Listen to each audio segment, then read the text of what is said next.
नमस्कार दोस्तों, पिछले वीडियो में हमने सिंधु घाटी सभ्यता के किलों के बारे में जाना। आज हम वैदिक काल और महाजनपदों के किलों के बारे में जानेंगे। वैदिक काल में किलों का जिक्र ज्यादातर किताबों में मिलता है। ऋग्वेद में राजा दिवोदास का उल्लेख है, जिन्होंने शंबर नाम के राजा के पहाड़ी किलों को हराया था।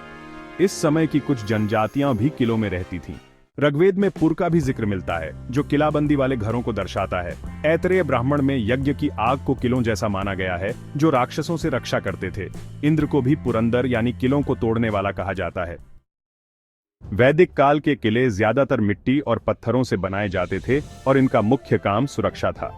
इन किलों में अंदर जाने के लिए दरवाजे और मीनारें होती थीं, जो दुश्मनों से बचने के लिए जरूरी थीं। अब चलते हैं महाजनपदों के समय की ओर। यह समय 6ठी से 3री शताब्दी ईसा पूर्व का है, जब गंगा के मैदानों में बहुत ज्यादा शहर बसने लगे और 16 महाजनपद बने।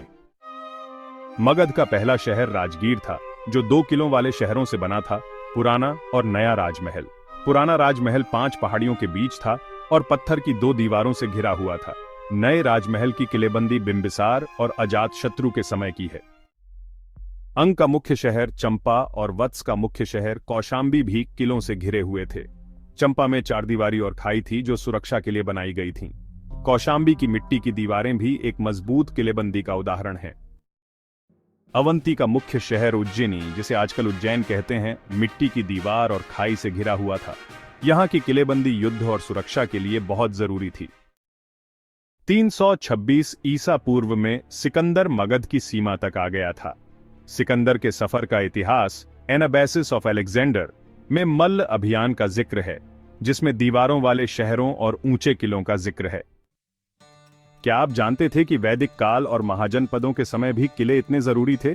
अगर आप इस बारे में और जानना चाहते हैं तो हमें कमेंट में बताएं और नए एपिसोड के लिए लाइक, शेयर और सब्सक्राइब करना न भूलें।